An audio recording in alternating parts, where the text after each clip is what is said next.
आज मैंने लोकी का एक बहुत ही बढ़िया वाला वीडियो प्लान किया था आप लोगों के लिए, लेकिन सोनी वालों ने कहा कि ऐसे कैसे, और फिर उसके बाद मार्वल वालों ने उसके ऊपर से कहा कि सोनी वालों ऐसे कैसे, क्योंकि जितना जरूरी समोसे में काजू होता है उतनी ही जरूरी मैडम वेब की बाजू। मेरा मतलब है कि मैडम वेब की पिक्चर हमारे लिए है। सोनी के स्पाइडरमैन यूनिवर्स में उसका कोई लॉजिक नहीं बनता, लेकिन फिर भी सोनी वालों को उससे क्या ही फर्क पड़ने वाला है। और मेरा यकीन मानो, ट्रेलर देखने के बाद मैं इस पर बिल्कुल भी बात करने को तैयार नहीं था, लेकिन सिडनी स्वीनी सिम संस्थान का फाउंडर होने के नाते ये मेरा फर्ज बनता है कि जो भी माल वो हमको परोसी, मतलब वो दे, जो भी आएगा उस पर बात करेंगे। कहते हैं जो पूरा ट्रेलर है इसको देखकर एकदम सस्ती वाइब्स आती है, मतलब सोनी वालों को जैसे पता हो कि हमारी पिक्चर कितनी चलेगी और उन्होंने एकदम सोच समझ के इस पे पैसे खर्च करे हो। लेकिन फिर भी जो मूवी का प्लॉट है वो एकदम घुमावदार है। टाइम ट्रैवल, फ्यूचर देख लेना, पास्ट देख लेना, उसको जाकर बदलने की कोशिश करना, और इसी वजह से मूवी में जो आगे होगा वही पीछे होगा और पीछे होगा वही आगे होगा। इस वजह से काफी सारी जो चीजें आगे हो रही है वो पीछे होने की वजह से बदल जाएंगी।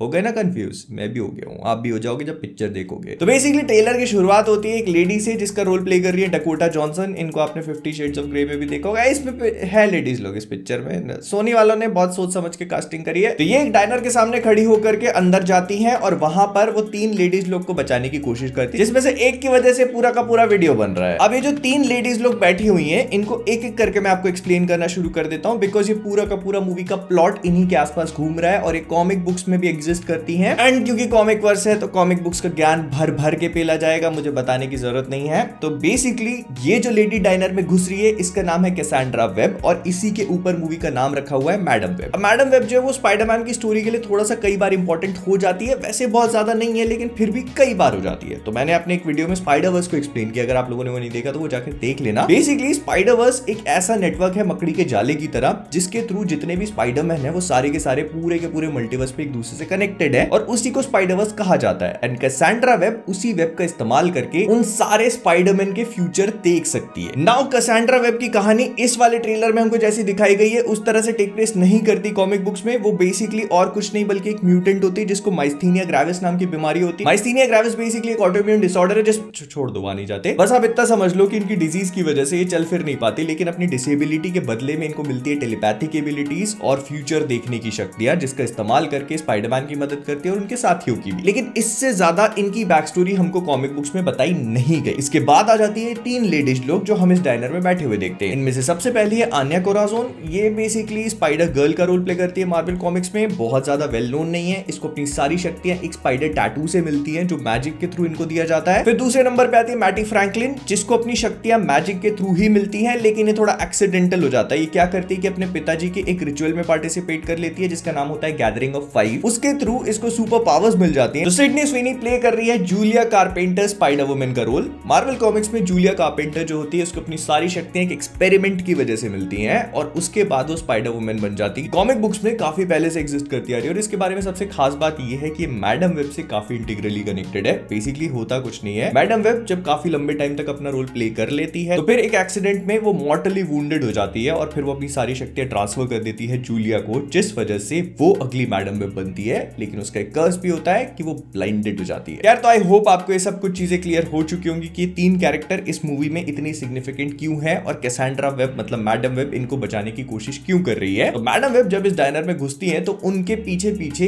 एक स्पाइडरमैन जैसे दिखने वाला शख्स भी अंदर घुस जाता है और वो आते ही इन लोगों को मारना शुरू कर देता है। अब मैडम वेब इनको रोकने की कोशिश करती है, इनके ऊपर एक कांच की बोतल फेंकती है, लेकिन यहाँ पर एक काफी इंटरेस्टिंग सा शॉट देखने को मिलता है। वो बंदा ऊपर सीलिंग पे चिपकता है और उसी के साथ कैमरा भी घूम जाता है और इनको उठा करके पीछे फेंक देता है। यहाँ पे the thing to notice is कि इस बंदे के पास स्पाइडर पावर्स ऑलरेडी एग्जिस्ट करती हैं। मतलब ऐसा नहीं है कि बस स्पाइडर कॉस्ट्यूम पहन के यहाँ पर आ गया, ही ऑलरेडी हैज स्पाइडर पावर्स। लेकिन उसके अलावा अगर आप नोटिस करोगे तो इस डाइनर में ये जो बच्चे हैं ये मिड टाउन हाई की टी शर्ट्स पहन के बैठे हैं, जो कि पीटर पार्कर का स्कूल है। मतलब ये मूवी ना केवल स्पाइडरमैन के यूनिवर्स में टेक प्लेस कर रही है बल्कि स्पाइडरमैन इसमें एग्जिस्ट कर भी सकता है या नहीं उस पर आगे बात करेंगे। लेकिन इसके बाद एक चीज और भी है जो खास नोटिस होती है, और वो ये है कि जब इनमें से एक लड़की को बंदा उठाता है तो समझ में आता है कि इसके टच में पॉइजन भी है, मतलब वो उसको पॉइजन से मार भी देता है। और फिर जब मैडम वेब इसको अपने चाकू से मारने की कोशिश करती है तो वो आर्या स्टार्क की तरफ पलट करके इसी के अंदर चक्कू घुसेड़ देता है। लेकिन तभी हमको रियलाइज होता है कि सब कुछ डेजा वू मतलब एक प्रीमोनिशन टाइप की चीज चल रही थी और मैडम वेब एक बार फिर से उस डाइनर के बाहर पहुंच जाती हैं और फिर हमको उनकी बैक स्टोरी दिखाई जाती है, जिसपे वो एक पैरामेडिक है। जैसा मैंने बताया कि कॉमिक बुक्स में उनकी कोई भी बैक स्टोरी एग्जिस्ट नहीं करती। इसके साथ ही साथ इनका जो पार्टनर है इस एक्टर का नाम है एडम स्कॉट, और अगर आप इसकी कास्टिंग जाके चेक करोगे तो ये बेन पार्कर का रोल प्ले कर रहा है। And that is why ladies and gentleman, Spiderman can not exist in this movie, at least not yet, क्योंकि अंकल बेन अभी इतने ज्यादा यंग है। तो मैडम वेब एक पेशेंट को निकालने के लिए उसकी कार में घुस जाती है और वो कार सीधे पानी में गिरती है, लेकिन हमको पता चलता है कि वो पानी से गिर के पानी में गिरी नहीं और फिर कहीं और पहुंच गई, और फिर उनको एक और प्रीमोनिशन होता है जिसमें एक चाइल्ड बर्थ को देखती है। अब ये बच्चा किसका है ये समझ में नहीं आया, लेकिन हम लोग इस बच्चे को होल्ड करते हुए एक लेडी को देखते हैं। उस लेडी को दिखाया नहीं गया, लेकिन उसके हाथ अगर आप नोटिस करोगे तो उसमें स्पाइडरमैन कॉस्ट्यूम टाइप का कुछ पहना हुआ है। फिर इसके बाद ये अपनी आंखें वाखें चेक करवाने गई है, इनको लगता है कि कुछ गड़बड़ है मेरे साथ। यहाँ पे जो ऑप्थाल्मोलॉजिस्ट है उनका कंप्यूटर पुराने जमाने का है, मतलब 90s 2000s के आसपास का, तो मतलब ये मूवी थोड़े पास्ट में टेक प्लेस कर रही है, ये तो हमको समझ में आ ही चुका है। लेकिन फिर आता है एक ट्रेन का शॉट, और यहाँ पे चीजें थोड़ी सी इंटरेस्टिंग हो जाती हैं, क्योंकि अगर आप इस पोस्टर पे ध्यान दोगे तो ये वाले पोस्टर्स आज से काफी टाइम पहले ट्रेन में इंट्रोड्यूस करवाए गए थे न्यूयॉर्क के सबवे में 2003 में। तो अगर ये मूवी 2003 के बाद टेक प्लेस करती है तो इसका मतलब ये होगा कि स्पाइडरमैन 2003 के बाद पैदा हुआ, और अगर 2003 के बाद पैदा हुआ है तो 2023 तक तो वो सिर्फ